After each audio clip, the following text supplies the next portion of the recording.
to the Fantasy Footballers Podcast, coming to you from the Playdraft Studios with your hosts, Andy Holloway, Jason Moore, and Mike Wright. We are not coming from Playdraft Studios. Well, we are. We are coming from the International Center here in Toronto, Canada, the Fantasy Footballers. We did it, North America. We did. Very excited to be here, Andy, Mike, and Jason, the Fantasy Footballers.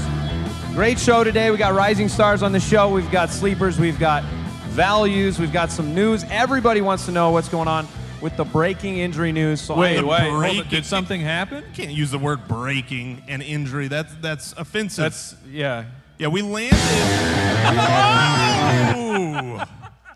We landed in Toronto, and I got my phone out and I tweeted, "Hey, we landed in Toronto. We're so happy. Let's get this fantasy sports show going." And immediately, my phone was responded to that comment with about 100. Dude, Julian Edelman just blew out his knee. And so that is some of the news we definitely have to cover. We'll talk about Julian Edelman. We'll talk about Spencer Ware, implications of that, how they affected our rankings.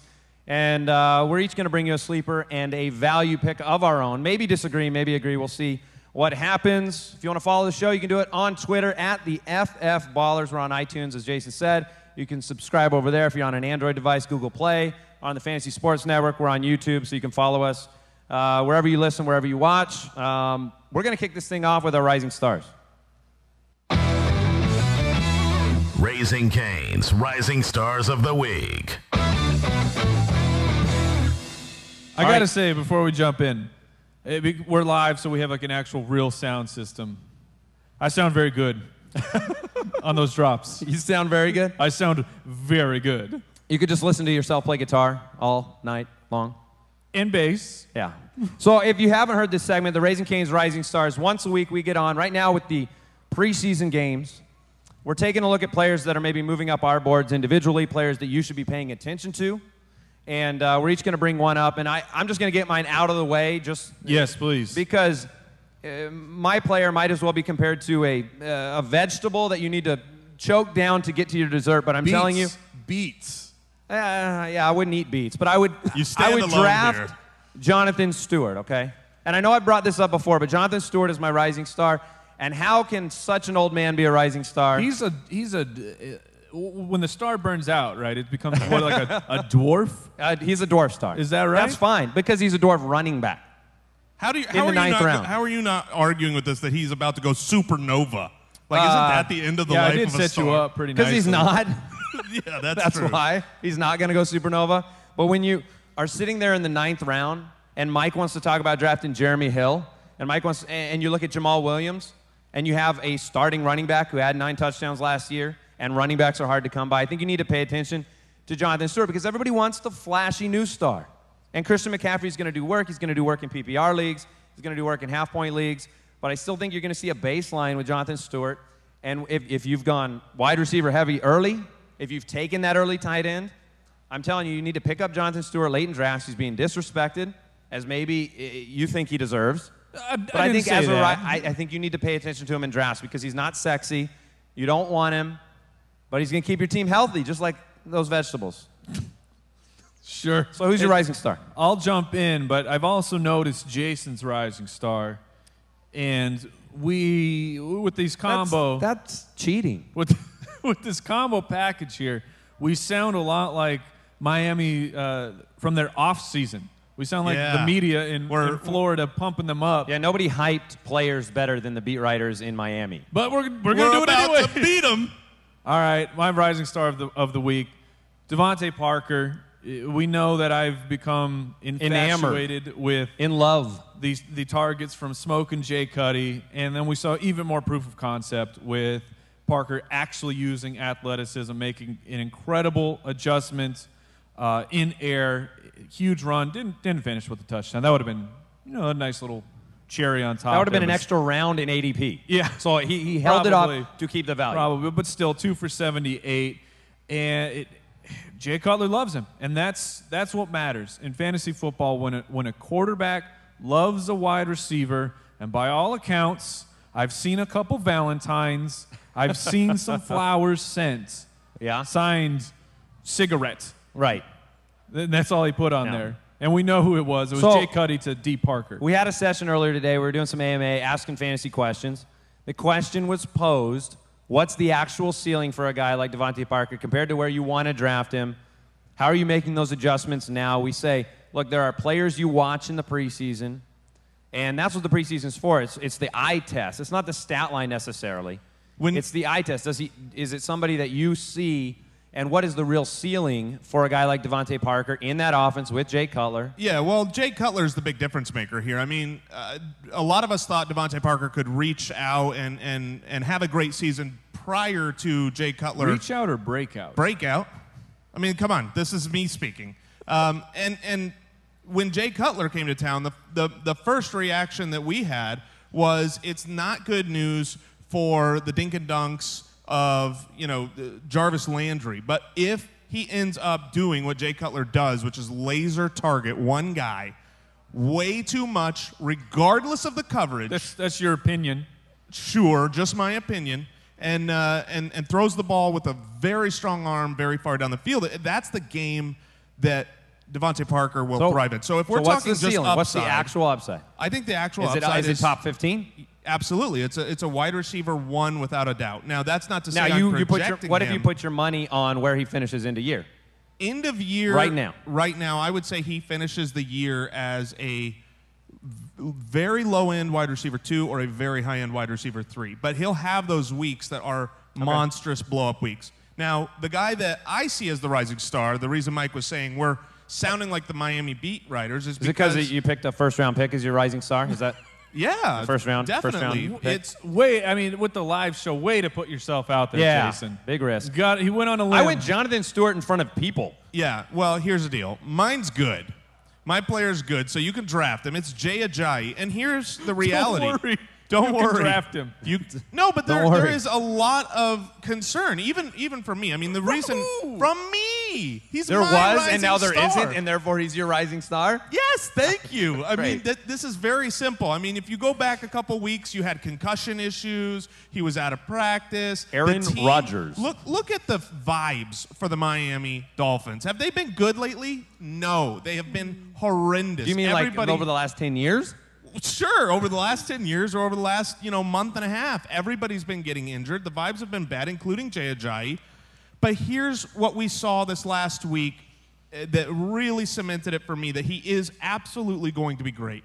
One, we saw the downfield passes from Jay Cutler. What that means is more opportunities that line up because of pass interference or, just getting tackled down, just like what happened with Devontae Parker. Had that huge 60-plus yard reception, and he wound up at the 2-yard line, and Jay Ajayi got the opportunity on 2 different occasions to punch in basically a goal line touchdown. Not everybody can actually succeed at that. Jay Ajayi, that first touchdown, you don't really have to sell him. He was running like to the right. We're in on him. He's already a top 10 pick. I know, but for the listeners, I want them to realize what he showed on the field was great. He runs to the right side of the line, and he was met with about 4 defenders. And Jay Ajayi said, I will go down in 2 yards. And so that's what he did. He got in the end zone. He went down. All right. 9 carries, 53 yards, 2 touchdowns. And the best part, my absolute favorite part about Jay Ajayi is Damian Williams. Because Damian Williams is horrifically bad. And he's the only other running back there. Someone just clapped. Someone clapped. Who clapped for Damian Williams being bad? Williams being horrifically bad. Let me give you his. Mrs. Williams. Damian Williams had 4 carries for -1 yard. Look, he's one of the few guys, Gurley and Jay Ajayi, who are outside what people consider the elite upper echelon, where you'd put Zeke, where you'd put David Johnson, where Jason, you put Lev Bell. I'm struggling with Le'Veon Bell. Is he a rising star for next week? If you're struggling, then yes, All you right, need to rise on Le'Veon. We're going to move on. We'll talk about news. Those were the Raising Cane's Rising Stars of the Week. Remember, guys, game day tastes better with Raising Cane's tailgates full of fresh 24-hour marinated hand-battered chicken fingers. Mm-hmm. I don't even know if they have them up here in Canada. That's a crime. But visit RaisingCanes.com to find your nearest location. Let's get into the news. news and notes from around the league. All right, it's been confirmed. Complete tear of the ACL for Julian Edelman. One of the first big blows of the offseason came on the same night in which Spencer Ware was injured. His season is over. The 2017 season is over. And you have to ask the question with Edelman at his age, whether he'll be back. But that's not the question for fantasy owners right now. They want to know the implications. I've got my take on the whole scenario. I know, Mike, you're going to talk a little bit about it later, but who steps up? What is the implication of a Julian Edelman-less offense? This has been the leading receiver, fantasy-wise, for this team for 3 years. So what happens? Well, it's interesting because of what happened on the exact same night was Chris Hogan went full ham, full hamburger. He owns the preseason, though. Yeah, well, it's a fair point. And he also had huge games from time to time last year. So if you look at my mentions, I mean, they're ablaze. People are very excited for Chris Hogan. But everyone saying, how high do I draft Chris Hogan? But, I mean, that's that recency bias. It's difficult, right? I mean, you talk about how hard is the Patriots running back situation. To figure that out, the wide receiver situation, Hogan, Cooks, now Malcolm Mitchell comes back into play. Does that just boost things for Gronk? Are they going to run 2 tight end sets more, and Dwayne Allen is involved? So there are a lot of questions, and I'm just setting Jason up with some questions because I have my answer for later on in the show. Yeah, I believe that a lot of it's going to come down to what they do with Brandon Cooks. If they end up moving Brandon Cooks in the slot, then you're going to see a consistent Brandon Cooks. Looks, impossible. I know it feels impossible to say that. We have not been very high on Brandon Cooks because even if at the end of the year he finishes with a great stat line, it was hard to play. You're going to get a lot of lousy games in there, but you're losing, what usually equates to 140 targets. And if he moves into that role, I think Brandon Cooks will be safe weekly with a high ceiling, high floor combination. However, this is really close to the start of the season.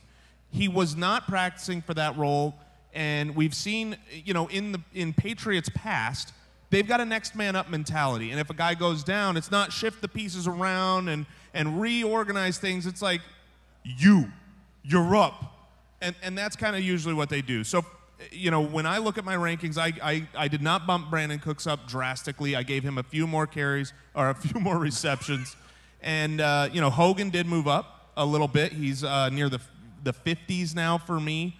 But Gronk is actually a little bit more enticing because there's very few players that are more tried and trusted on those third downs to pick up first and goal line other than Julian Edelman and Gronk, and now one of those is gone. All right, 98 receptions for Julian Edelman in 2016. Those are going to have to be replaced. I think it does bring up the baseline for Brandon Cooks' possible outcomes, right? Like he still might be hit and miss because that's the name of the game in the wide receiver core for New England.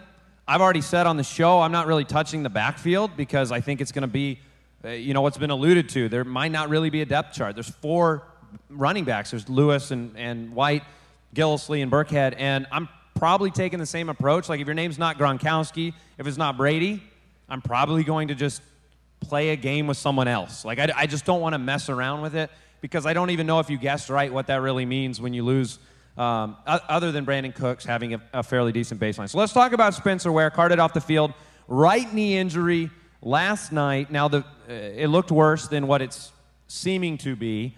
It looked like it could be a season ender. Andy Reid's come out and said, look, sprained knee, PCL could be involved. I went into my rankings. I took a look at Kareem Hunt. You have a dual threat running back, somebody they already love, somebody they already gave first team work to. What do you do with Kareem Hunt now, not knowing if Spencer Ware is out 3 weeks? Is he out 2 weeks? Is he out longer than that? How much do you move him up now that we have drafts? I mean, today's the biggest, we're recording this on the biggest draft day of the year. So where does Kareem Hunt really belong? Where do you take the shot on him if Spencer Ware is missing time? Yeah, I mean, it's going to depend on the league you're in and how up-to-date they are on their news.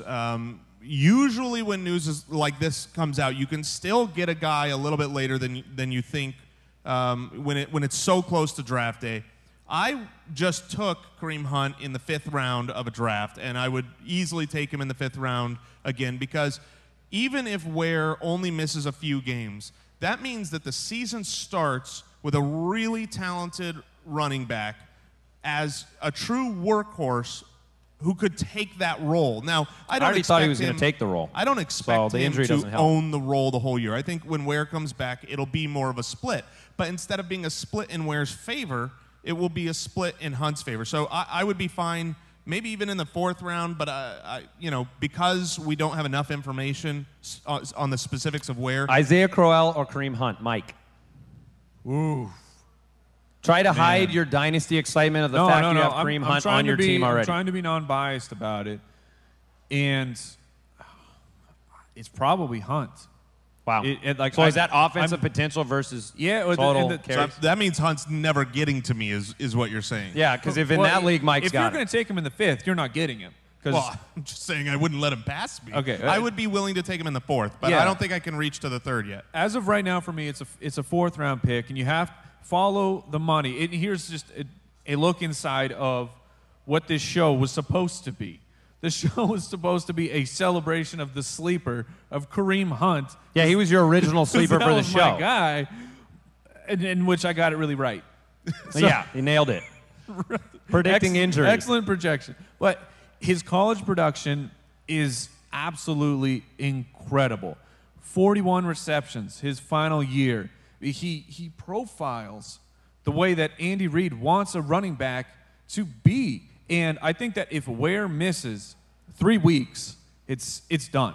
It will be Kareem Hunt's job. Spencer Ware, sure, he becomes a high-level backup stash if something were to happen to Kareem Hunt, but that's 3rd round then.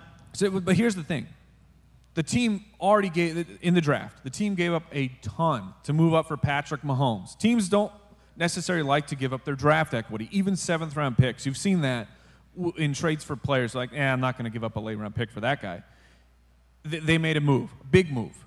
3rd round comes around, and they decide, okay, we're going to cash in even more of our draft equity for Kareem Hunt. The team loves him. Now, I was fully in favor of Spencer Ware maintaining the starting job for at least half of the season before I felt like Kareem Hunt could take things over. But now they have there's no excuse to hold Kareem Hunt out. I think I agree with the premise of what you're saying with the draft capital and the cost, but I wonder how much the Kansas City cap situation was involved there, because they couldn't afford their players at all. They were in such a bad cap situation. So getting rid of draft picks in that sense actually helped their overall team, if you're saying follow the money. But the GM, and then also directly after the draft, I watched the GM talk about Kareem Hunt, and they had him essentially just outside of the top-tier running back. And they said, well, that's why we have to go get him.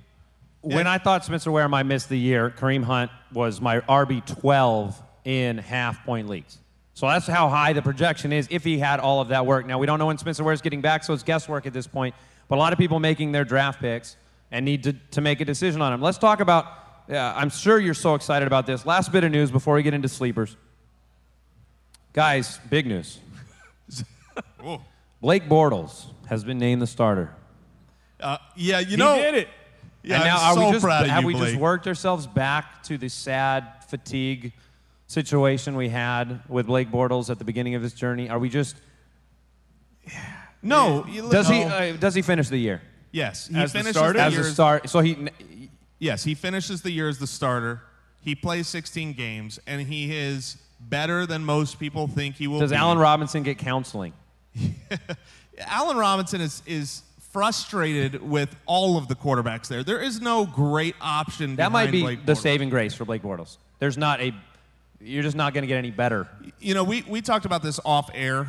I brought this up, but the last game that not this current week 3, but legendary bad one. The legendary bad game in week 2. When I watched the film and I went and I said, am I crazy to think this?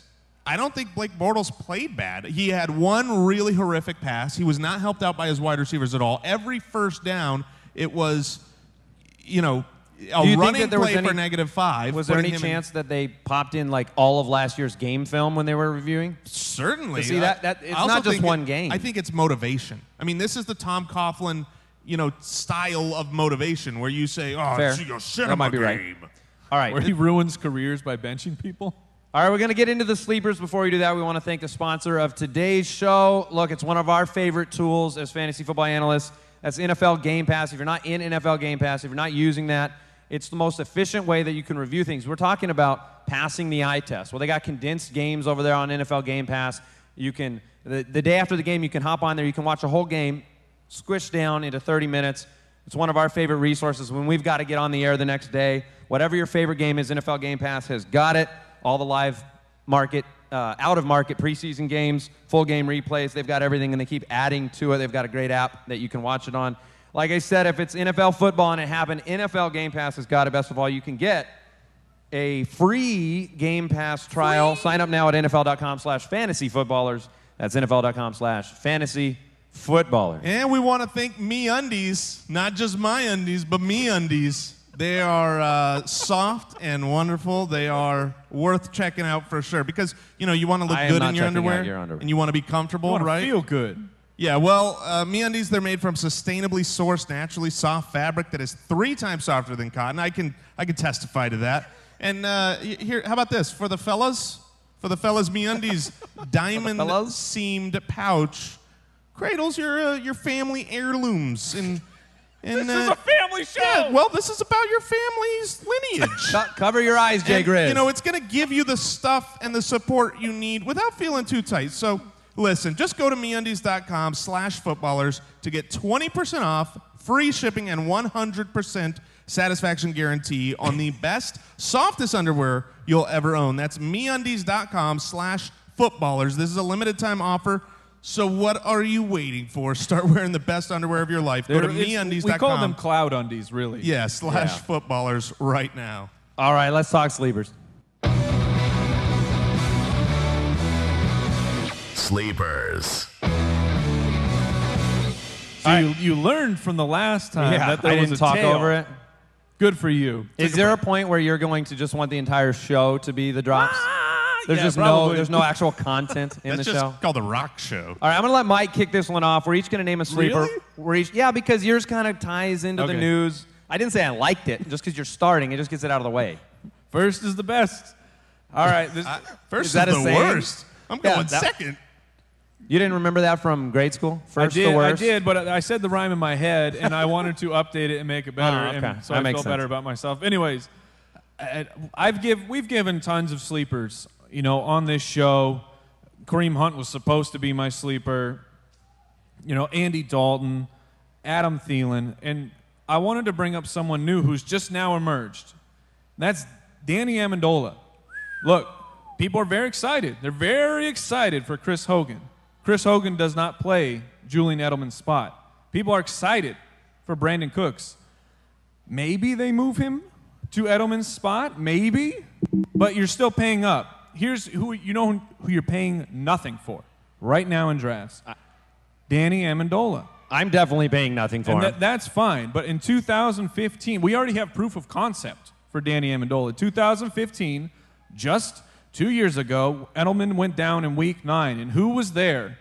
I remember those games. Danny Amendola. He was a target monster. The game Edelman went down, 11 targets. The next game, 12 targets. Amendola's next game, 13 targets. He was a PPR monster, a half-point PPR machine, and he's proven it in that time because, of course, Amendola then did what he does and he got hurt. I understand. But in that time period where he was given the Edelman job, he was the wide receiver 7 in points per game. And like I said, I wanted to bring a You're bringing the name up. and because we don't know what they're going to do. If it's Cooks and if Amendola is nothing, he is literally your last positional pick. You watch week 1. If he's getting targets, then that's amazing. Hit the bricks. If he does not get targets, you cut him.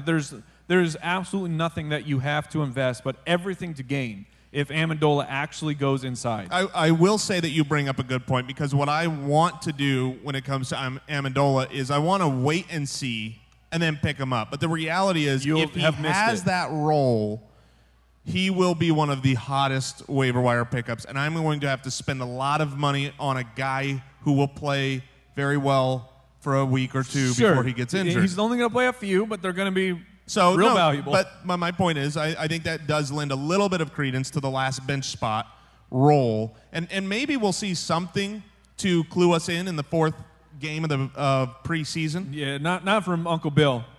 He will give you nothing.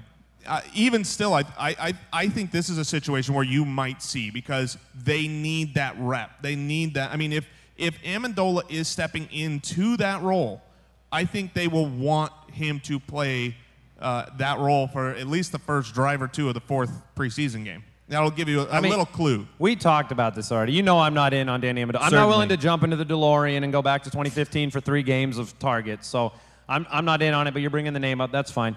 I'd rather spend that last pick or that 12th-round pick. My guy's Ted Ginn Jr., all right? Ted Ginn Jr., he's going to drop passes, but right now he's the 54th receiver off the board. Who cares? It doesn't matter. It doesn't matter. Now you pair him with Drew Brees.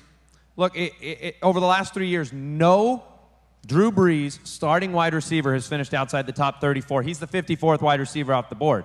That value in and of itself is good enough for me to draft him. Last year, Cooks and Thomas were 8th and 11th, right?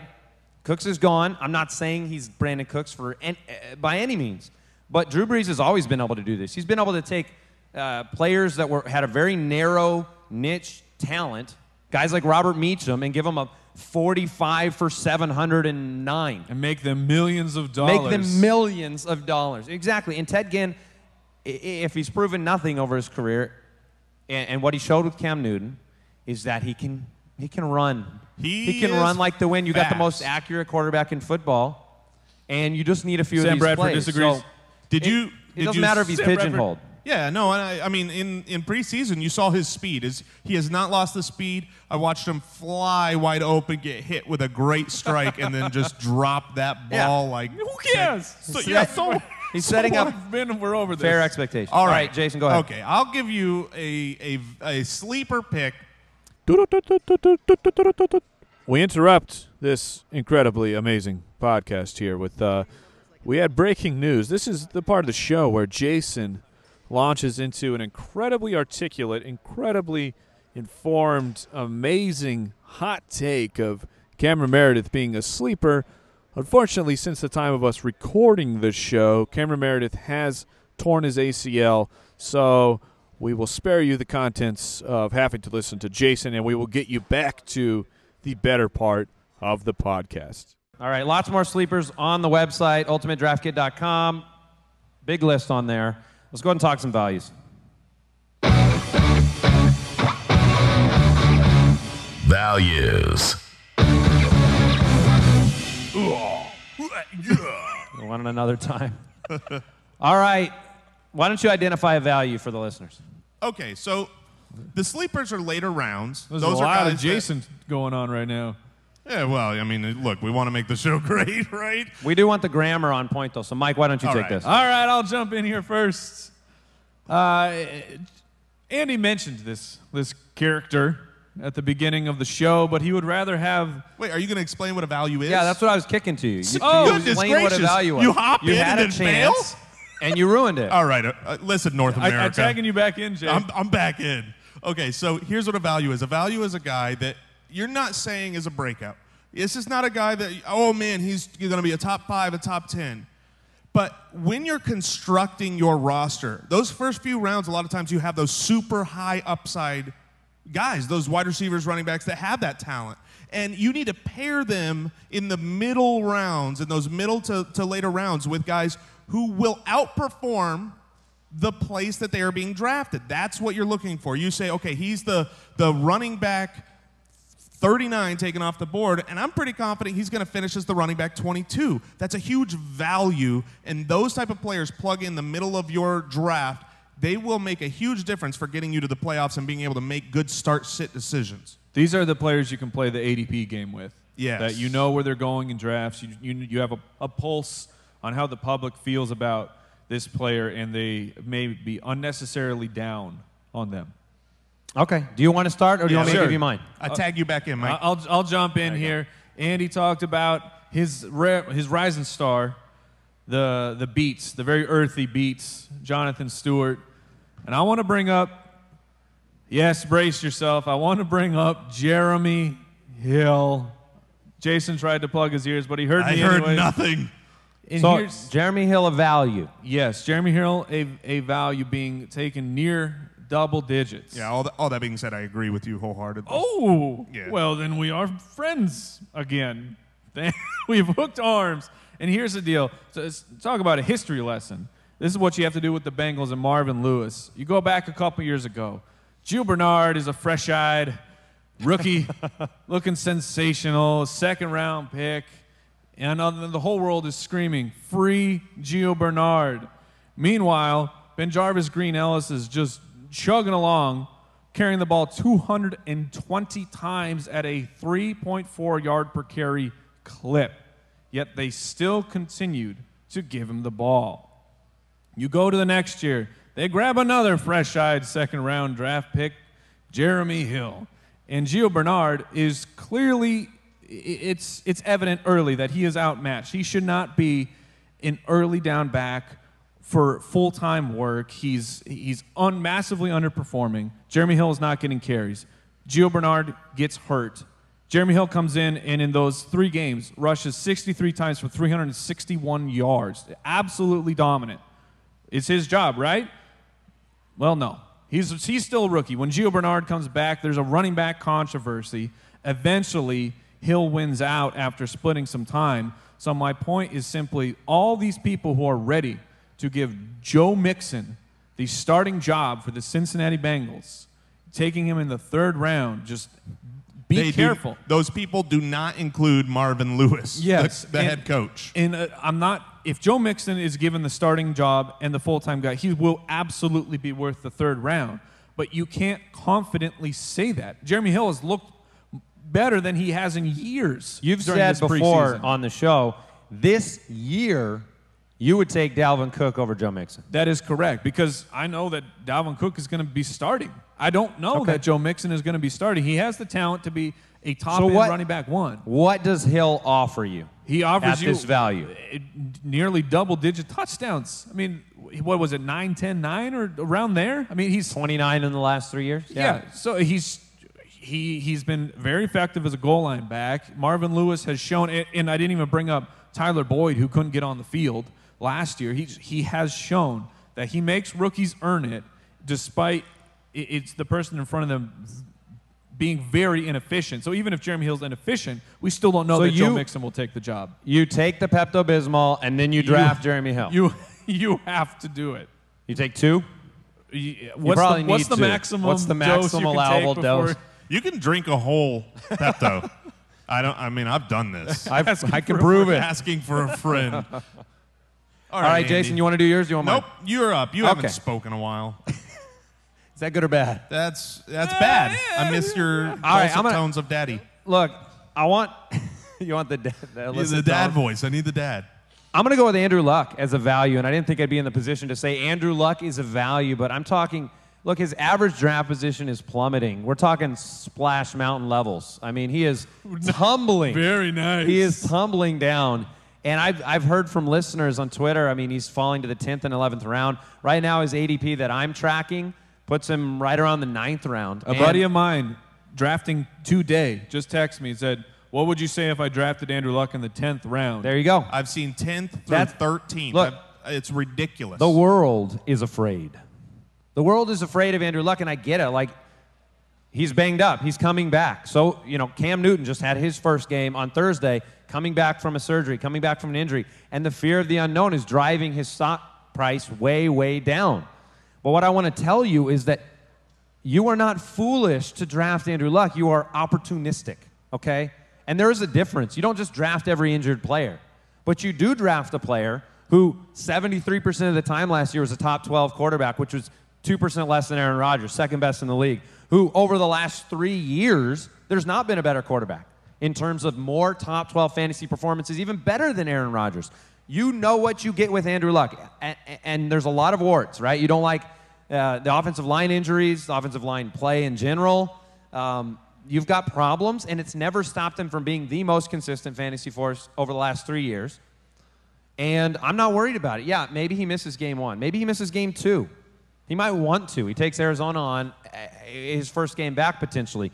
But let's not freak out. This is not injury freak out time. There's plenty of quarterbacks. You can draft somebody later in the draft, fill in for a couple of weeks, and you get elite quarterback value for basically nothing. I mean, if you're in the 10th round, you put yourself in the position to have 12, 13 weeks of elite quarterback play, somebody who's proven, unlike Drew Brees, to be pretty much resistant to home road split, resistant to good, bad matchup. We looked at those numbers last year, and so Andrew Luck, to me, I wouldn't have thought he'd be this value, but for me, he's the overwhelming value in the draft at the quarterback position. Yeah, I would wholeheartedly agree with that. I mean, a couple of years ago, Andrew Luck was the most common player on fantasy champion rosters because he had that crazy successful fantasy season while he was drafted late. That was before people were all in. If you can grab a guy like that in the 9th round because he's tumbling in drafts, and then grab Andy Dalton or Phillip Rivers or whoever, would be great. Bradford. Yeah, I don't even care. got a good I mean, season he or might schedule. still start week 1. It's not done. If I lose, 3 or 4 weeks, I'm not worried. We talk about late round quarterback precisely because you don't have to have a great one. You can stream them. And the only reason we don't draft a great one isn't because we don't like great quarterbacks. It's because you have to give up a 3rd round pick.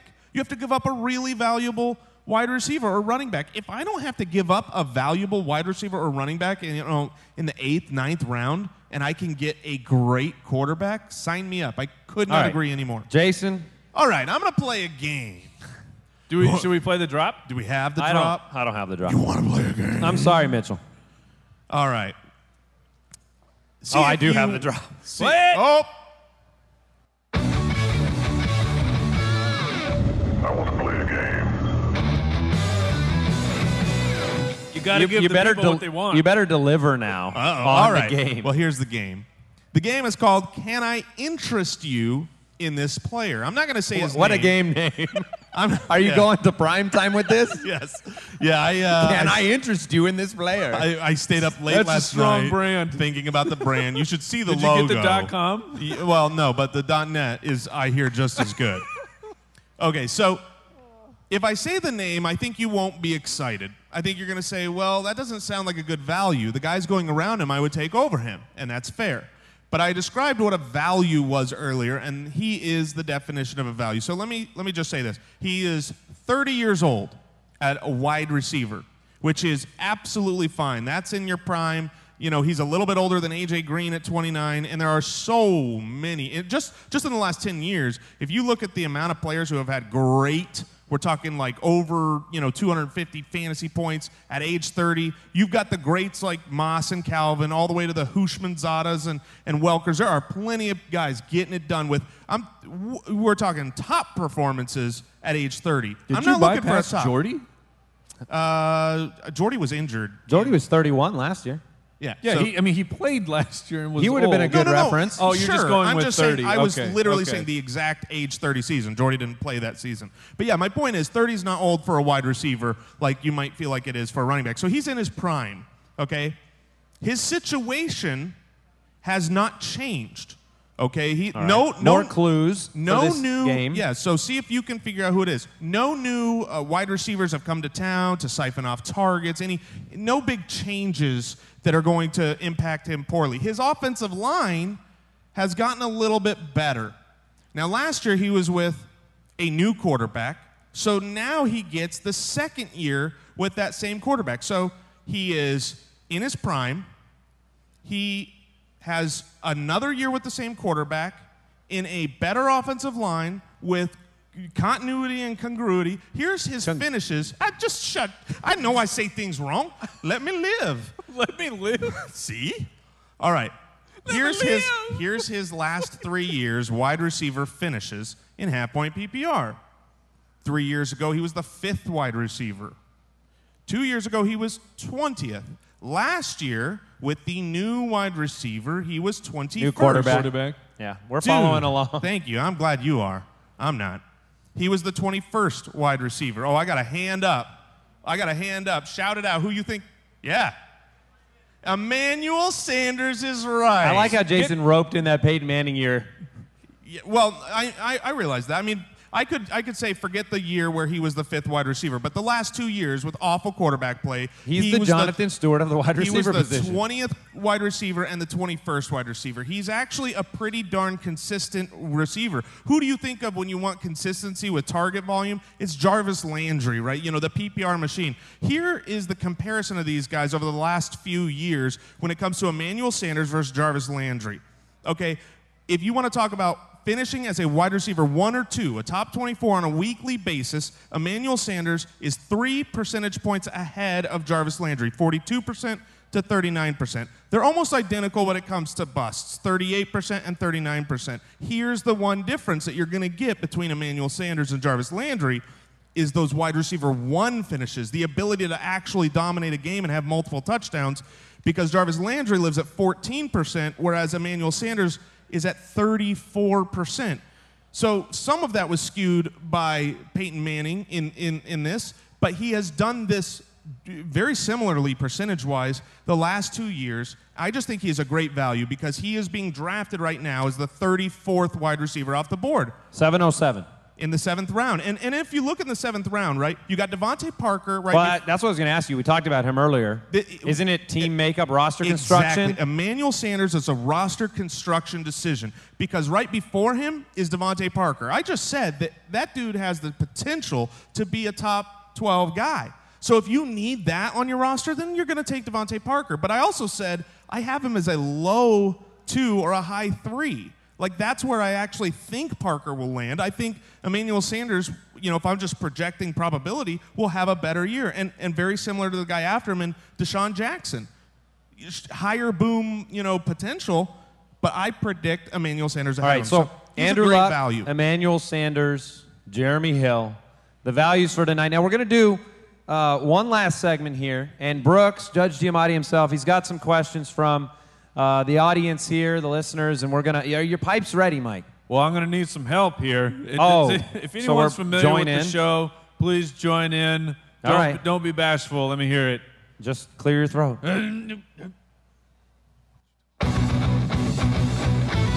Mailbag. I didn't hear it, but I saw mouths moving. That's great.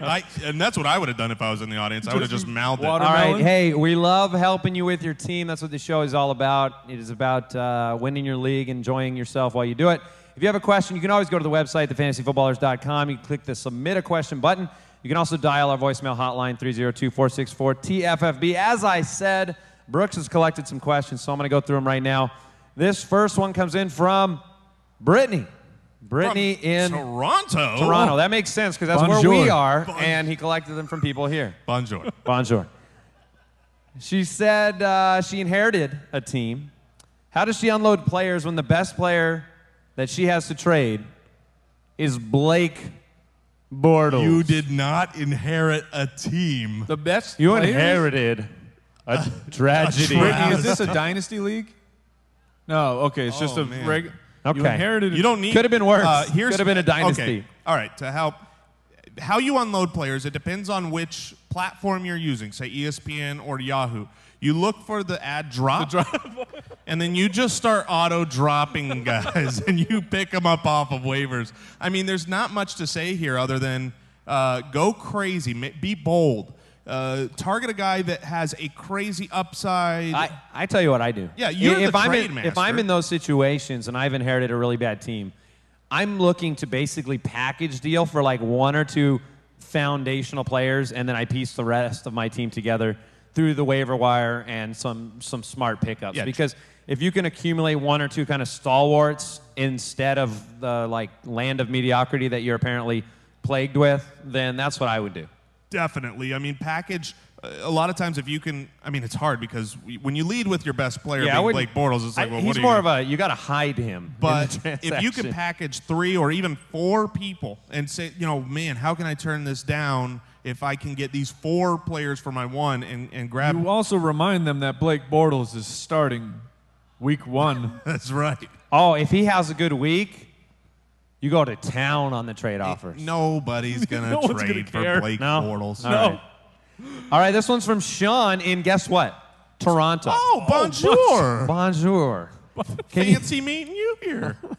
Can you make sense of the messy running back situation in the NFC East? And I'm thinking to myself, that is a gross situation because you're going to start off that division with Robert Kelly, Darren McFadden, LeGarrette Blount. Maybe. I mean, what do you do in that? You draft Zeke and Darren McFadden. Yeah, Smash Jackson is. But I mean, is it Blount? I mean, is it Smallwood? Is it Clement? I am not Is touching. it a mysterious signing to be? I am not touching the Philadelphia Eagles. You know, you say you're avoiding the Patriots. I'll take on the Patriots at a lower draft cost, you know, depending on who's there, because the upside is there. I don't see the upside being there for either the Eagles or the Giants. Those are two teams that they just haven't shown me they're going to have the ability to run the ball. Now, at least with the Eagles, you have a good offensive line. And desire. They want to run. Right. So maybe Sometimes there's you something want there. what you can't have. But as of right now, if you're drafting, you cannot be confident that it's LeGarrette Blount's job. There's rumors in the bushes that they could cut him. They're out of the bushes. They're on the field. Yeah. All you got to do is watch. If My man Donnell Pumphrey, pronounced with an Umphrey. Good news. He's gonna make it. might make the team. I mean, he has not fared well since. No, that's a training camp. mess. I mean, that's For the Eagles, I'm going to take the late round shot on Wendell Smallwood. I don't believe in Wendell Smallwood's ability, but I do think that he's the most likely next man up. he's the next Bishop Sankey. Or you just completely zig here, and you grab Darren Sproles, Yeah. who Yes. could have some fantastic weeks. Do you know the Giants? I feel Shane like the Green? Eagles would be a great landing spot for Ryan Matthews. They would be a great team for Yeah, him. well, maybe they should look into signing him. Oh, sad times for Ryan Matthews. All right, this one comes in from Eric in Rochester, New York. He drove in. So Where is he now? Where is he he's now? right there. Oh, bonjour. No, we're in Canada, so you can still say it. Ah, You yeah. see how that works? Any border in between, and you can say it. All right, assuming Gronk and Reed stay healthy, can Jimmy Graham be a top 5 tight end? Heck yes. Why would Gronk and Reed staying healthy Well, because if what he's make saying Jimmy is Graham less of a... Because it pushes everyone down. Oh, it's yeah, I essentially got you. saying last year could Jimmy Graham have finished as a top 3 tight end because Gronk and Reed were out of the picture, and I absolutely believe he could. I think that if Gronk and Reed stay healthy, that Jimmy Graham has the ability to be the 3rd tight end. Do you I mean, think if they were all to play 16 games, he could outdo anyone else out there. He could outdo Kelsey. He could outdo Eifert. I mean, give health to everyone. I really do believe Jimmy Graham is a great player that is going to be heavily involved, and he didn't have a lot of opportunities for touchdowns last year. He made them his own. If he continues to make touchdowns from Out of between the play, from or- between the 20s, and then just get a little bit of normal target volume for a tight end in the red zone, I think Jimmy Graham is I like an his exceptional situation. talent. I mean, you have Doug Baldwin, and then you have an assortment of receivers that will carry, that second. I mean, he'll be the second target He should be. in the offense, and he's a year removed from, his first year back from the very devastating knee injury. A lot of reasons to like. I mean, Russell Wilson's looked great so far this preseason, and he's an ascendant player. So if he stays healthy, can get out of the pocket, Graham will be someone he leans on. No matter what. So I think we all agree he can be a top 5 tight end. Yes. Right? So Yeah, I agree. Before we close out the show, I want to remind you about NFL Game Pass. You want to go back. You want to watch Kareem Hunt. I want to see those LeGarrette Blount highlights. Those, yeah. But either way, they're there on NFL Game Pass. They've got you covered for all out-of-market preseason games and those condensed games. That's what we're talking about. That's where you want to be as a fantasy player. If it's NFL football and it happened, NFL Game Pass has got it. So kick off the 2017 NFL season with a free NFL Game Pass trial. Sign up now at NFL.com/fantasyfootballers. Yeah, and before we close out, I do want to thank everybody who is Yes, here in the thank you live so studio much. audience for It's tuning late. in. We applaud to you. We appreciate it. And look, if there's anything that this show tries to do consistently, whether you've listened to the podcast or never before, is to understand that you got to go beyond just the stat lines. That's part of watching film, but it's more than that too. It's like we can give you our rankings, we can give you our advice, but you know your league mates, you know your league format, you know those pieces. And so we try to equip you to make a good decision, not follow us blindly, not listen to any expert blindly, but make your own decision and take a more holistic approach to fantasy football. Put stats in line with your league mates, in line with tendencies that you see in your league, and then go out there and win. Yeah. Go out there and take it home. So, again, you can find us on the web, thefantasyfootballers.com, on iTunes. You can subscribe. We'll be there 5 days a week, all year long. Thanks a lot. Have a good one. Don't forget, if you haven't drafted yet, ultimatedraftkit.com. If you've been slacking, we got you covered. Goodbye. Thank you for listening to another episode of the Fantasy Footballers Podcast. Join our fantasy football community on jointhefoot.com and follow us on Twitter @TheFFBallers.